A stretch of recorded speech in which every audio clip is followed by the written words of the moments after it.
جیسا کہ آپ کو پتہ ہے کہ صحافیوں کے حوالے سے ایک مخصوص سیاسی جماعت کا ہمیشہ سے یہ رویہ رہا ہے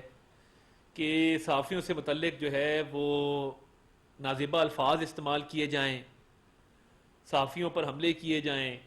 صحافیوں سے متعلق سوشل میڈیا کے اوپر کیمپینز چلائی جائیں۔ اور آپ کو یاد ہوگا کہ جب سوشل میڈیا کے اوپر ٹرولنگ کا سلسلہ شروع کیا گیا تھا تحریک انتشار کی طرف سے، تو اس کا سب سے پہلے ہدف صحافی بنے تھے۔ اور اس زمانے میں صحافی جو گالیاں ان کو لکھی جاتی تھی وہ پوسٹ کرتے تھے کہ یہ دیکھیں ایک مخصوص سیاسی جماعت کے لوگ ہمیں جو ہیں وہ کن کن القابات سے نواز رہے ہیں، یعنی اختلاف رائے کرنا، اپنے نظریات رکھنا، کسی جماعت کے نظریے سے اختلاف کرنا، یہ ایک جرم بن گیا تھا اور ایک طوفان بدتمیزی برپا کیا جاتا تھا۔ تو یہ صحافیوں کے خلاف جو زبان کا غلط زبان کا استعمال ہے، ہمیشہ سے یہ تحریک انتشار اس کا حصہ رہی ہے، اور انہوں نے ہمیشہ اپنے لوگوں کو انکریج کیا ہے کہ جو آپ کے حق کی بات نہ کرے آپ اس پہ حملہ آور ہو جائیں، اس کو گالیاں نکالنا شروع کر دیں، اس پہ الزامات لگانے شروع کر دیں۔ تو یہ سلسلہ اب تک جاری ہے۔ مجھے آج بھی یاد ہے لاہور میں وہ ثنا مرزا جو بیچاری ڈی ایس این جی کے اوپر چڑھی ہوئی تھی اور انہوں نے پناہ لی اور وہ آنسوں سے رو رہی تھیں، مگر یہ لوگ باز نہیں آ رہے تھے اور انہوں نے ان کو ہراساں کیا، اور یہ ہمیشہ وتیرہ ان کا رہا ہے۔ اور ایک وہ صدف نامی چینل 5 کی ہماری جرنلسٹ تھی، وہ کنٹینر سے گر کے بیچاری کچلی گئی، اس کو کسی نے حال نہیں پوچھا، اس کی باڈی کسی نے نہیں اٹھائی، یہ ان کے حالات، اور ان کا جلسہ کور کرنے گئی بھی تھی۔ تو ایسے بے شمار واقعات ہیں کہ جہاں پہ انہوں نے صحافیوں کو تشدد کا نشانہ بنایا ہے، خواتین صحافیوں کو انہوں نے زد و کوب کیا ہے اور غلیظ زبان استعمال کی ہے۔ ابھی جو علی مین گنڈا پور صاحب نے جلسے میں صحافیوں کے حوالے سے زبان استعمال کی ہے، میں بطور وزیر اطلاعات یہ سمجھتا ہوں کہ یہ انتہائی نامناسب ہے۔ اس پر پوری جماعت کو، ان کے چیئرمین کو، ان کے تمام لوگوں کو معذرت کرنی چاہیے، اور صحافتی تنظیمیں یہ آلریڈی ڈیمانڈ رکھ چکی ہیں کہ صحافیوں کے خلاف جو نعرے بازی کروائی گئی، صحافیوں کے بارے میں نازیبہ الفاظ استعمال کیے گئے، خواتین صحافیوں کے خلاف جو سٹیج سے آوازیں لگائی گئیں، اس پر غیر مشروط معافی مانگی جائے۔ اور دیکھیں یہ ایک مائنڈ سیٹ ہے کہ جو آپ کو پسند نہ آئے آپ اس کے بارے میں جو مرضی کہنا شروع کر دیں۔ علی امین گنڈا پور صاحب نے جو مریم نواز شریف صاحبہ کے بارے میں زبان استعمال کی، افواج پاکستان کے بارے میں جو زبان استعمال کی، اس کے بعد افغانستان سے جو ہے وہ الگ سے معاہدے کرنے کی بات کی، تو مجھے یہ بتائیے کیا یہ ایک صوبے کی وزیر اعلیٰ کو زیب دیتا ہے کہ وہ ایسی زبان استعمال کرے خواتین کے بارے میں، یا اپنے فوج کے ادارے کے بارے میں، جو ادارہ قربانیاں دے رہا ہے؟ خیبر پختونخوا کے اندر لاشیں اٹھائی جا رہی ہیں، افسران شہید ہو رہے ہیں، جوان شہید ہو رہے ہیں، وہ کس کی خاطر لڑ رہے ہیں؟ یہ اچھی غیرت ہے آپ کی کہ آپ کے حق میں لڑنے والوں کے لیے، آپ کی زندگیاں محفوظ بنانے والوں کے لیے، اپنی جان کا نذرانہ پیش کرنے والوں کے لیے کیسے الفاظ استعمال کر رہے ہیں؟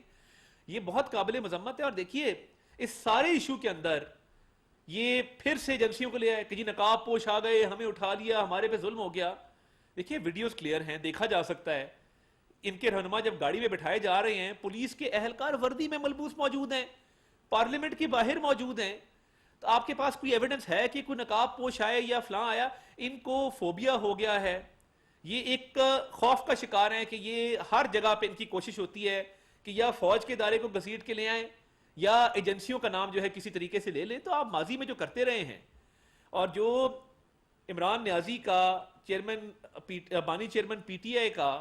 ایک رویہ تھا، ایک فسطائیت کی سوچ تھی کہ کشمیر پہ بات نہیں کرنی، اکانومی پہ بات نہیں کرنی، مگر جب جنرل فیض کے ساتھ مل کے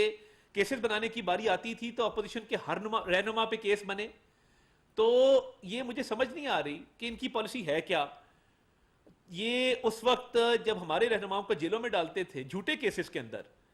تب یہ شادیانے بجاتے تھے۔ آج سچے کیسز میں پولیس پکڑ رہی ہے، نظر آ رہا ہے پولیس پکڑ رہی ہے، پارلیمنٹ کی گیٹ کے باہر پکڑ رہی ہے، مگر نہیں، ہم نے الزام ایجنسیوں کو دینا ہے۔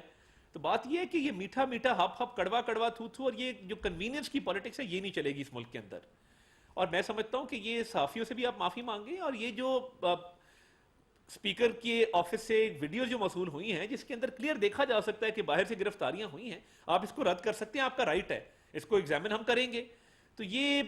جو چیز کیمرے کی آنکھ نے دکھائی ہے روزے روشن کی طرح عیاں ہے،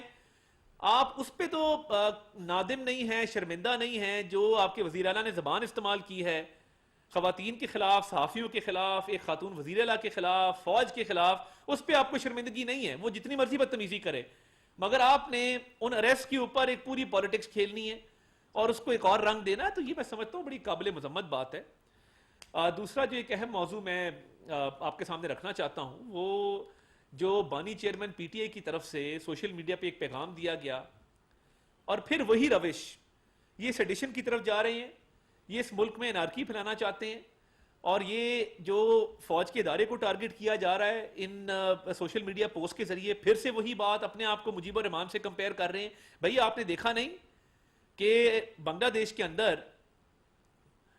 کیا حالات ہوئے، اور جس شیخ مجیب کو آپ اپنے آپ سے کمپیئر کرتے تھے، اسٹیچو گرے ہیں، اور اگر تلہ کنسپیرسی ہمیشہ کے لیے دفن ہوئی ہے،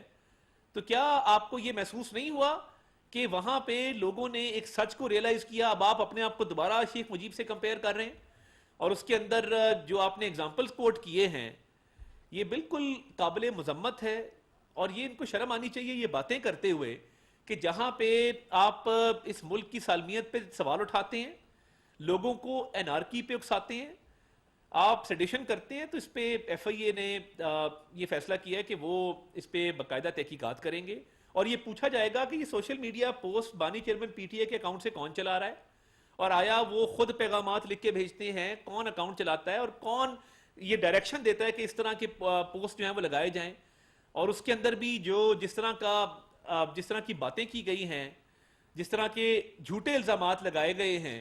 ملک کی سالمیت کے حوالے سے ایک مکمل طور پہ ایک دوبارہ سازش کرنے کی کوشش کی گئی ہے، تو میں یہ سمجھتا ہوں کہ یہ انتہائی قابل مذمت ہے، اور نہ صرف سپاہی سالار کے خلاف بلکہ چیف جسٹس کے خلاف اس کے اندر ایک پوری کہانی گھڑی گئی ہے، من گھڑت بالکل، اور باقاعدہ طور پہ جو ہے وہ لوگوں کو اکسایا گیا ہے کہ آپ دونوں انسٹیٹیوشن کے خلاف جو ہے وہ ایک مہم شروع کریں، تو یہ سازشیں کامیاب نہیں ہوں گی۔ آپ ہر انسٹیٹیوشن کو اٹیک کرنا چاہتے ہیں، یہ آپ اس سازش میں بالکل کامیاب نہیں ہوں گے۔ اور جس طریقے سے وزیر داخلہ کے بارے میں، تو کیا جو جیل میں آپ کو سہولیات ملی ہیں، جو پریزیڈنشل سویٹ میں آپ مقیم ہیں، جہاں پہ بائیسیکل بھی ہے، آپ کو طرح طرح کے شاہانہ جو ہے وہ کھانے بھی پیش کیے جا رہے ہیں، واکنگ گیلری بھی میسر ہے، ہر سہولت جو آپ مانگتے ہیں آپ کو وہاں ملتی ہے، اور اس کے بعد آپ جو ہے یہ اس طرح کے الزامات لگاتے ہیں، من گھڑت اور بے بنیاد الزامات لگاتے ہیں، اور سٹیٹ پہ پھر حملہ آور ہونے کی کوشش کرتے ہیں، تو کوئی اس بات کی اجازت نہیں دے گا کہ آپ سٹیٹ پر حملہ آور ہوں، اداروں کے سربراہان کے خلاف کیمپینیں چلائیں۔ ایف آئی ایس کی انکوائری کر رہی ہے، اور جو بھی ملزمان ہوں گے، جہاں سے بھی یہ ڈائریکشن آ رہی ہے، یہ پوچھ گچھ کی جائے گی بانی چیئرمین پی ٹی آئی سے، اور باقاعدہ ایکشن لیا جائے گا کہ یہ ہرگز اجازت نہیں ہے کہ آپ اٹھ کے اداروں کے سربراہان کے خلاف، ملک کی سالمیت پہ اور اس ملک میں نارکی پھیلانے کے لیے دوبارہ سے سازشیں کریں۔ اور پہلے ہی آپ نے بڑے بدنما داغ لگائے ہیں اس ملک کی سالمیت کے اوپر، 9 مئی کے حملے کرائے ہیں۔ اللہ کا شکر ہے کہ آئی ایم ایف کی ڈیل اپنی انجام کو پہنچی ہے، اور آئی ایم ایف کا معاہدہ انشاءاللہ تعالیٰ اس کے بورڈ میں جو ہے وہ حتمی مراحل میں داخل ہو چکا ہے، اور معاہدہ ہو گیا ہے، اور بورڈ کی میٹنگ میں اس کو ایک حتمی شکل دے دی جائے گی۔ انفلیشن سنگل ڈیجٹ میں آ گئی ہے، مہنگائی جو ایکسپورٹس ہے 14% بڑھ گئی ہیں، پالیسی ریٹ جو ہے وہ نیچے آ گیا ہے 200 پوائنٹ سے، شرح سود جو ہے وہ 2% کم کر دی گئی ہے، سرمایہ کاری بڑھ رہی ہے اس ملک کے اندر، آئی ٹی ایکسپورٹس 3.1 بلین پہ چلی گئی ہیں۔ تو آپ کو اصل مسئلہ یہی ہے کہ ملک کے اندر مہنگائی کم ہو رہی ہے، اکنامک انڈیکیٹرز بہتر ہو رہے ہیں، ملک کے اندر ایکسپورٹس بڑھ رہی ہیں، کرنٹ اکاؤنٹ ڈیفیسٹ جو ہے وہ کم ہو رہا ہے، تو آپ کو یہ تکلیف ہے کہ جب یہ اکنامک انڈیکیٹرز بہتر ہو رہے ہیں تو میں ملکی اداروں پر حملے کر کے وہی روش جاری رکھوں، اپنی فسطائیت کی سوچ جو ہے، تنگ نظری کی سوچ ہے، صحافیوں کو گالیاں دوں، خواتین کو جو ہے ان کے بارے میں غلط زبان استعمال کروں، اداروں کے سربراہوں کے خلاف جو ہے وہ ایک منظم سازش جو ہے وہ پلان کروں، تو آپ اس میں کامیاب نہیں ہوں گے۔ یہ جو سوشل میڈیا پہ میسج کیا گیا ہے، اس کی مکمل تحقیق ہوگی، اور جو بھی قانونی کارروائی بنتی ہوئی وہ انشاءاللہ تعالیٰ لی